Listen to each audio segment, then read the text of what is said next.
Fala pessoal, tudo bem? Chegamos aqui ao final, nosso último vídeo do ano no canal e eu gostaria de fazer aqui com vocês uma pequena retrospectiva, né, do que foi esse ano tão diferente para todos nós, o que a gente conseguiu tirar de proveito e o que a gente pode talvez esperar, né, para o ano que vem, enfim, fazer um pouco das decisões que eu tomei esse ano, as coisas que eu mudei nos meus hábitos e de alguma forma tentar aí inspirar vocês a fazer o mesmo. Então, acho que o ano começou para mim com muitos planos, né? A gente vinha aí de uma a gente vendeu um pedaço da associação, né? A gente teve uma ingestão de capital na Aliança no final do ano passado, então a gente vinha aí com planos de expansão da Aliança. Eu passei o final do ano com o Jacaré, na Califórnia, e logo na sequência voltei para o Brasil com muitas coisas para fazer. A gente estava também no momento de transição da Aliança São Paulo ainda, né? O Michael assumindo lá todas as obrigatoriedades, responsabilidades, né, da academia. Então tudo isso também era parte de uma transição. E aí a gente começou a perceber que em fevereiro vinha uma onda negra aí, né? A gente começou a perceber que nossas academias na China primeiro fecharam, depois foi se estendendo para a Europa e a gente começou a ver a possibilidade aí de isso chegar no Brasil também, como foi fato, e a pandemia aconteceu de forma mundial e a gente teve que fechar a academia aqui de São Paulo em março, quando praticamente todas as academias do mundo estavam fechadas. E aí foi um grande baque e assim, todo o nosso plano teve que ser colocado de lado para a gente tentar entender o que a gente poderia fazer naquele cenário, tanto localmente, né, tanto na academia, no micro ali, o que a gente teria que fazer com os alunos e como a gente deveria lidar com isso, para que, de certa maneira, isso servisse de experiência e exemplo para que a gente pudesse espalhar essa política por toda a rede da Aliança. E a gente tinha que agir rápido e ninguém sabia nada, né, de nada em nenhum setor. E aí eu tive uma oportunidade, né, e essa importância, né, de você ter mentores e pessoas que você pode se aconselhar. E um dos meus mentores falou: Fábio, eu tenho um curso que está acontecendo em Harvard sobre gestão desta crise, onde ninguém sabe muito ainda, mas pelo menos você vai ter mentes brilhantes discutindo um assunto e as possibilidades, né, que tem em volta disso para a gente poder fazer. Eu acho que você deveria assistir.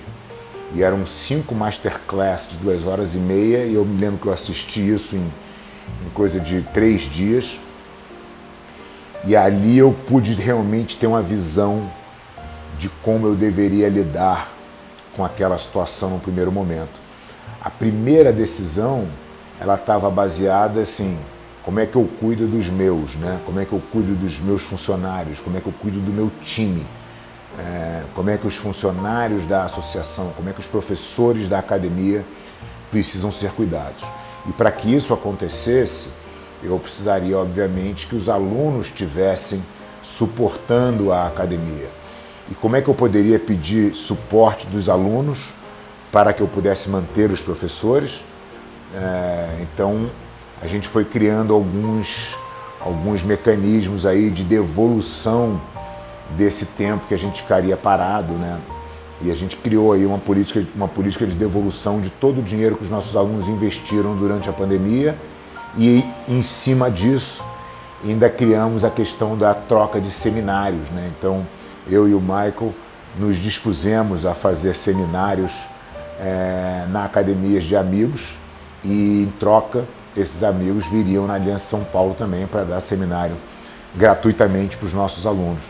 e a gente trouxe grandes nomes, né? A gente tem uma lista aí de seminários para fazer ao longo de 2021, sensacional, né? Que só isso já seria um grande valor agregado aí para os alunos que suportaram a academia durante os 4 meses que a gente ficou fechado. Mas ainda além disso, a gente se comprometeu a fazer toda a devolução do dinheiro propriamente investido, caso o aluno quisesse, ou que ele trocasse aí em qualquer algum outro produto da academia, que podia ir de kimono até aula particular, enfim. Importante era eles entenderem que a nossa forma de agradecimento pelo suporte era fazer o que era correto fazer e devolver todo o investimento que eles tinham feito nesses meses. Então, uma vez feito isso, a gente volta para a associação aqui para cuidar das quase 300 escolas que a gente tem em 25 países. Então a gente começou a criar, através das ferramentas de Zoom, que a gente fazia também as aulas para os alunos, né, diariamente. Eu acho que como quase toda a comunidade do jiu-jitsu fez isso, mesmo que não fosse o ideal, era uma demonstração de que a academia estava ali preocupada em manter o engajamento com os alunos, né, continuar fazendo parte da vida deles. Isso foi muito importante para o sucesso das academias como um todo, né? A gente fez isso em toda a nossa rede, em todas as nossas academias, mas a gente começou a se preocupar aí, então, em dar suporte para todas as outras academias. Então a gente fazia reuniões regionais, né? Então tinha América do Norte na segunda-feira, Brasil na terça, Europa na quarta, Ásia e Pacífico na quinta e América Latina na sexta. E a gente fez isso incessantemente durante todos esses meses que todas as academias estavam fechadas. Então a gente conseguia trocar experiências, né, coisas que estavam acontecendo nas academias que já estavam retornando, como é que era a dinâmica, como é que os alunos estavam se comportando. Então a gente de cara já entendeu que a gente teria 2 tipos de aluno, né? Aquele aluno que estava muito assustado com a pandemia e aquele aluno que estava querendo voltar a treinar a qualquer custo. Como é que a gente ia criar um protocolo de segurança. Então a gente investiu muito nesse conhecimento, né? Com amigos, com médicos que treinam jiu-jitsu, que entendem, porque o desafio não era simplesmente seguir um protocolo determinado por algum órgão de saúde que não entende absolutamente nada de jiu-jitsu. Como é que a gente podia criar situações que a gente entregasse jiu-jitsu para o nosso aluno o mais rápido possível e da maneira mais segura possível. Então a gente criou o nosso protocolo de segurança que a gente compartilhou com toda a comunidade do jiu-jitsu. Esse protocolo estava pronto 60 dias antes da reabertura da nossa primeira academia. Então isso foi dando uma segurança, né? Nosso protocolo tinha fases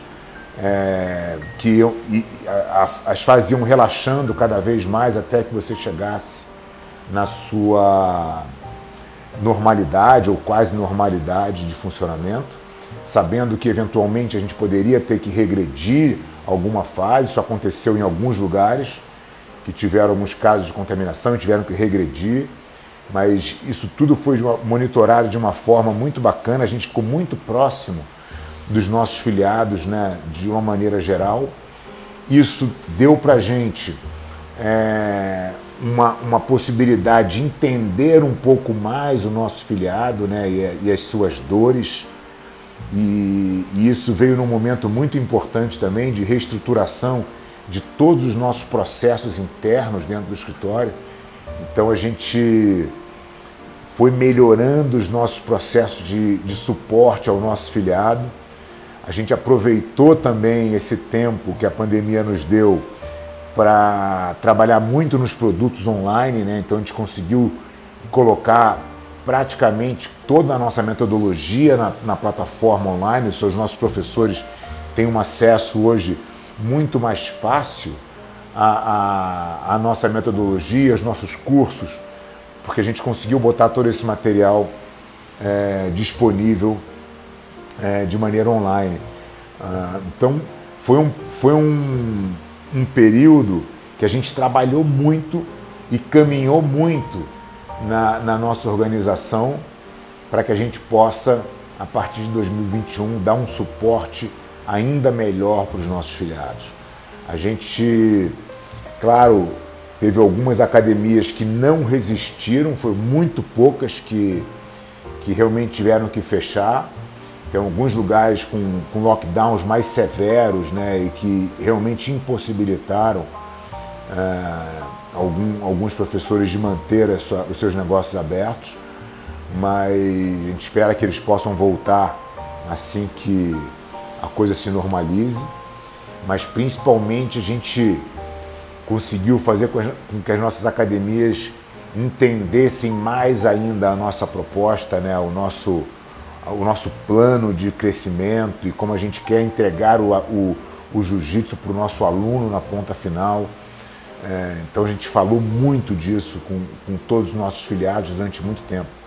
Acho que nesse ponto foi muito produtivo essa parada, né, das academias, onde a gente tinha os professores de uma forma mais acessível e buscando também, né, ali alguma dica, algum direcionamento, né? Então a gente conseguiu aí ter todo mundo muito engajado em se ajudar e a gente saiu dessa pandemia, ou está saindo dessa pandemia, como uma associação muito mais organizada e muito mais unida. Então foi um grande desafio, né? Foi um período de muita dificuldade, muita apreensão pelo incerto, mas eu acho que a gente aprende de certa maneira isso no jiu-jitsu, né? A gente não tem muito como prever, né? Por mais que a gente crie as possibilidades, a gente está sempre lidando com o inesperado, né? Como a gente reage a esse inesperado é o que de fato nos define. Então acho que a gente passou por esse momento e no final do dia eu acho que proporcionou, e aí eu falo pessoalmente, uma evolução, né? Eu consegui fazer muitas relações melhorarem, eu consegui enxergar o negócio por uma outra perspectiva. Você sai daquelas coisas da urgência do dia a dia e cuida de coisas mais importantes. Acho que a gente fez bastante isso esse ano. Então, nessa parte aí do trabalho, da associação, do suporte às academias, da própria Academia Aliança São Paulo, acho que o Mike fez um trabalho lá primoroso também de atenção aos alunos, de a quantidade de aulas online que o pessoal fez lá, é difícil de descrever. Então, acho que a gente lidou bem dentro do possível aí com esse bicho novo, né? Do lado pessoal, a minha preocupação era sair melhor do que eu estava entrando. Eu já vinha, como eu falo para vocês aqui bastante no canal, né, na minha disciplina de leitura e na minha disciplina de exercício físico, e como eu valorizo, né, os meus hábitos saudáveis que me fazem ter consistência nas coisas e como eu poderia tornar isso ainda maior dentro da pandemia, uma vez que você não tinha mais o tempo de deslocamento, você não tinha mais um monte de coisas que estavam impossibilitadas de fazer de fato. Então, como é que eu podia transformar esse tempo em produtividade?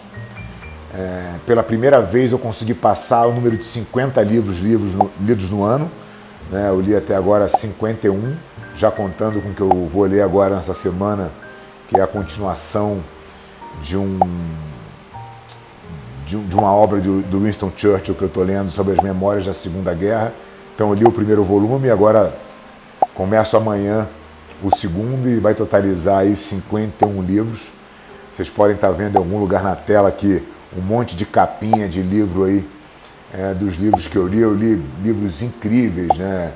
Eu li Revolta de Atlas, eu li A Nascente, Jane Rain, eu li vários de Roger Scruton, eu li Edmund Burke, eu li Ludwig Mises, eu li Tolstói, Ana Karenina, eu li Dostoiévski, eu li muita coisa boa. E eu vou deixar na descrição aqui para vocês essas fotografias para que, se vocês tiverem curiosidade, quiserem buscar aí alguma inspiração, os livros vão estar lá. Fiz uma vertical de Nassim Taleb, que foi muito legal, né?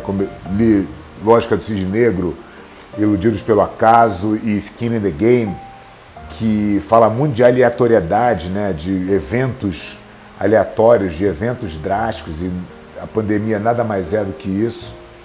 Li Alexander Solzhenitsyn, que no arquipélago Gulag, que são os campos de concentração da União Soviética, um livro pesado, denso, mas que mostra assim, a crueldade do ser humano e um sistema nefasto, né, que foi colocado na época de Stalin, vai antes até um pouco, né? O livro começa aí na Revolução Bolchevique, mas enfim, muita leitura boa. Então nesse ponto aí eu saio muito melhor do que eu entrei. Li bastante filosofia estoica, li meditações, li e reli meditações de Marco Aurélio, li Sêneca, li as cartas de Sêneca, né, as cartas de um estoico, e li também sobre a ira, que mais? Li Epiteto, um outro filósofo estoico, li bastante coisa. Estou lembrando aqui, estou falando, li livros de negócio, né? Li Jim Collins, li Napoleon Hill, li Simon Sinek, alguns. Enfim, foi uma jornada muito legal de literatura que realmente me fez pensar e repensar a vida em diversos aspectos muito legais.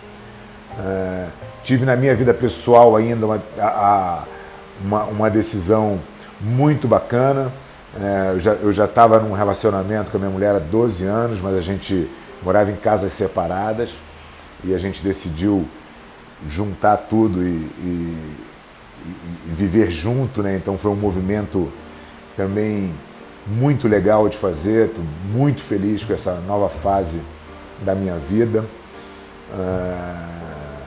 Ela vem junto com a filhota dela, Luísa, querida, amada, e a gente tem vivido aí um momento muito legal de família. Então, a 2020, que você pode olhar por um lado, né, de um grande problema mundial, você pode ter feito diferente também, ter feito um super ano para você. É claro que ninguém está minimizando coisas ruins que aconteceram, né? Vidas que foram perdidas, mas isso é a vida, né? Isso é como as coisas acontecem o tempo inteiro, né? Coisas ruins acontecem, coisas boas acontecem, o que nos leva a um pensamento estoico de que nada é bom e ruim, e que existe um conceito chamado amor fati, que é justamente você aceitar e abraçar as coisas que se colocam à sua frente, uma vez que você não tem controle delas, né? Então você controla as coisas que a gente está falando aqui, né? Eu controlo se eu vou fazer minha ginástica todo dia de manhã, eu controlo se eu vou fazer a minha leitura, eu controlo como eu trato as pessoas, como eu reajo aos problemas, mas eu não controlo os problemas, eu não controlo as coisas que acontecem no exterior.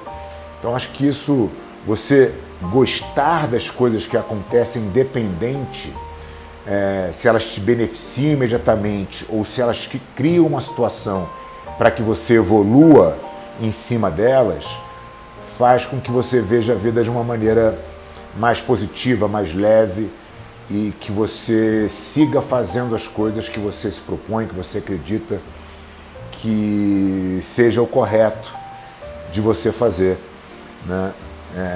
Eu já falei em outros vídeos aqui, né? A gente levar a nossa vida pelo que é certo fazer e não pelo que é conveniente a gente fazer naquele momento, faz com que os seus resultados de longo prazo sejam sempre melhores, sejam sempre mais consistentes, e isso vai te levando para caminhos que às vezes é até difícil você dizer, pô, como é que você chegou aqui? As pessoas me perguntam, pô, como é que é ser líder da Aliança?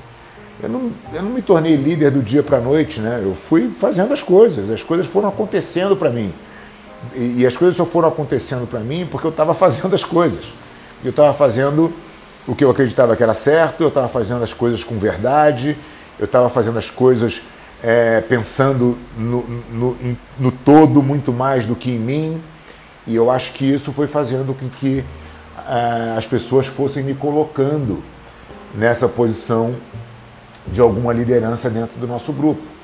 E isso se constrói, né? Então acho que a gente tem que pensar o tempo inteiro e que as pequenas ações que a gente faz, se elas forem certas, né? Se elas forem, ou pelo menos com a intenção de ser certa, ninguém acerta o tempo inteiro, né? Imagina diversas ações erradas, mas quando você tem a intenção de acertar e você faz o que você acha que é correto fazer baseado nos seus valores, você vai ganhando consistência nas suas ações e isso vai, de certa maneira, transformando a sua vida no longo prazo.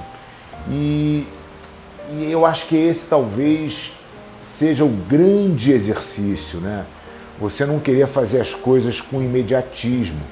As grandes coisas, as coisas importantes, não acontecem do dia para a noite, não vem de um resultado único, não vem de uma grande sorte.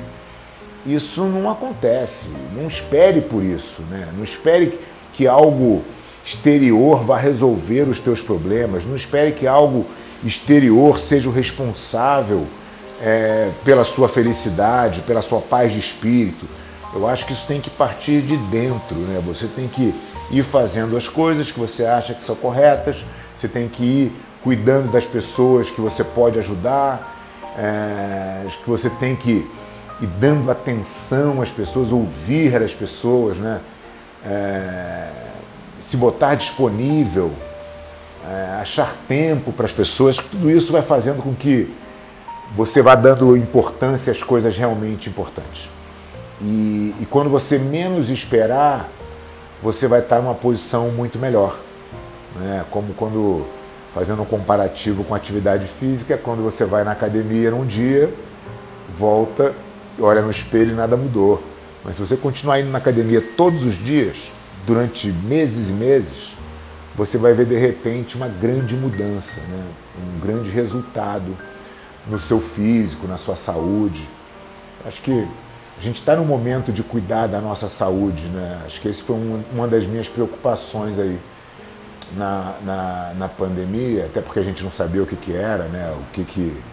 Sabia que os mais idosos tinham mais propensão e tal, mas ninguém sabia muito bem o que era. E eu acho que, independente disso, a gente tem que cuidar da nossa saúde o tempo inteiro, né? Isso de novo, essa conta um dia vai chegar.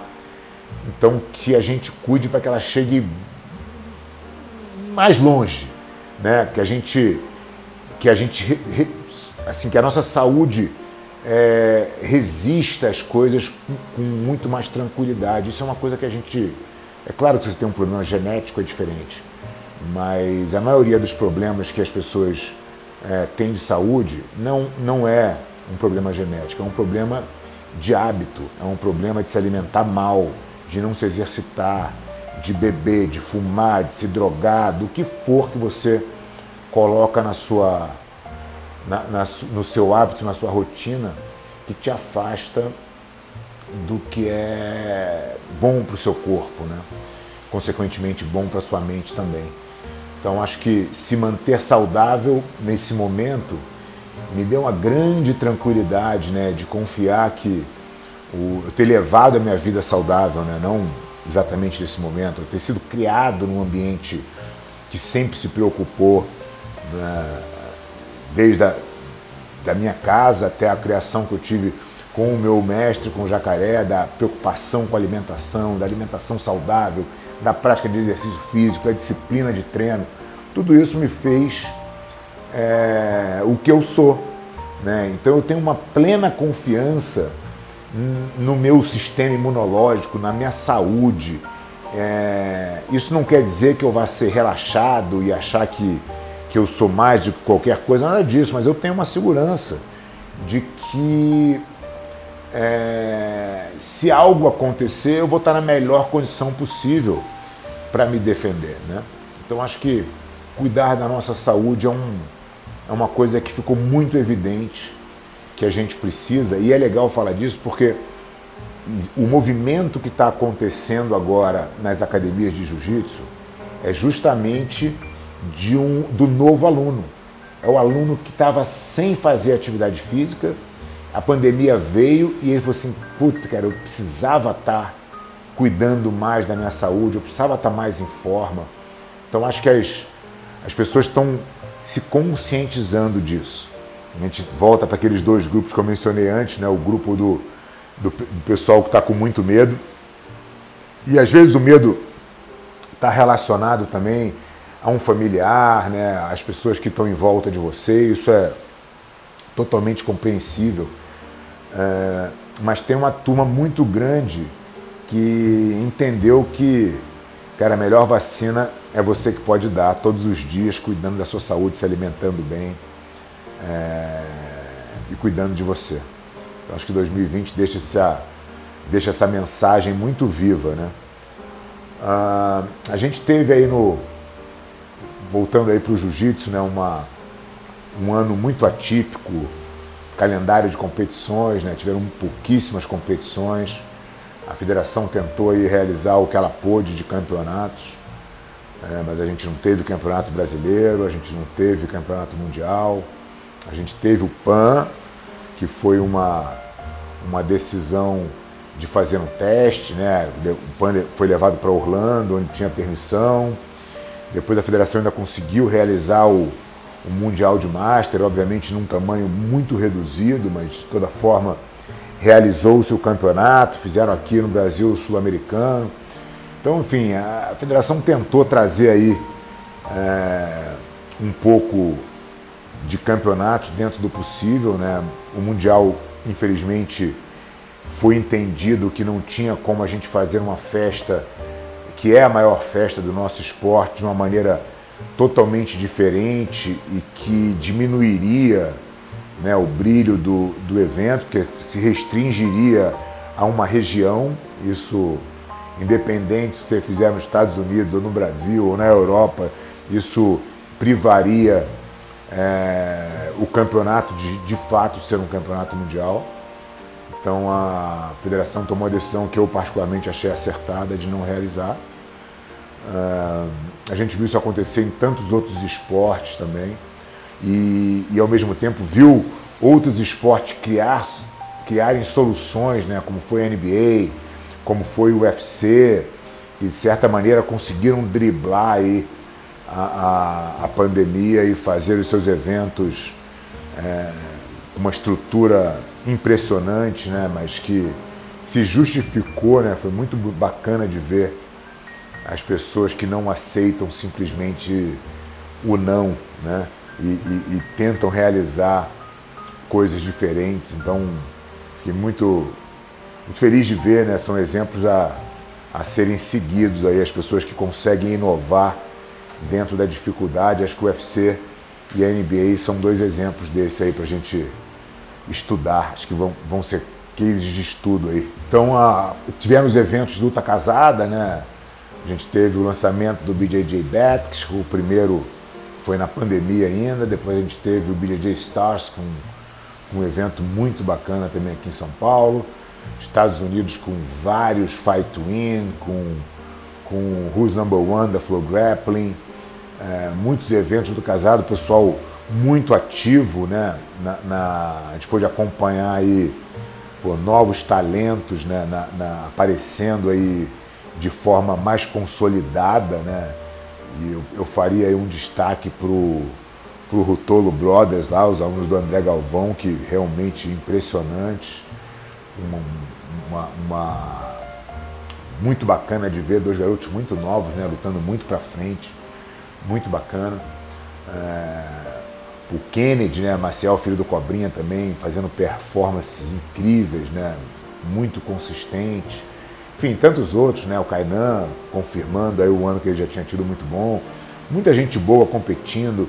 Isaac, Leandro Lô, puta, cara, foi Gabi Garcia voltando a lutar em São Paulo. Foi muito bacana. Foi pouco, mas foi de muita qualidade, né? Os torneios que a gente teve. E aí, para finalizar, eu acho que a gente tem aí uma perspectiva melhor para 2021. A gente ainda vai enfrentar aí, mas alguns problemas pontuais, mas eu acho que a gente vai ter um 2021 muito mais produtivo. Acho que a gente tem que se preparar não só para um ano maravilhoso, mas fazer um ano maravilhoso acontecer independente do que se coloque à nossa frente, né? Foi isso que eu tentei fazer em 2020, é isso que eu vou tentar fazer em 2021 e em todos os anos que eu tiver por aqui, né? Tentar fazer dos meus anos os melhores que eu puder fazer, sempre de uma maneira positiva, sempre tentando agir pelo correto, sempre tentando produzir coisas que inspirem os outros e, acima de tudo, sempre compartilhando, né? E a gente tem esses canais aqui hoje para compartilhar conhecimento, compartilhar boas práticas. Espero que vocês tenham aproveitado aí o conteúdo produzido durante esse ano. Espero que a gente possa fazer muito mais ano que vem. Então, se você não é inscrito no canal, se inscreva, dê um like no vídeo, compartilhe e ajude aí a gente chegar a mais gente. Beleza? Então, boas festas para vocês, um ótimo 2021, que todos vocês possam ser melhores a cada dia.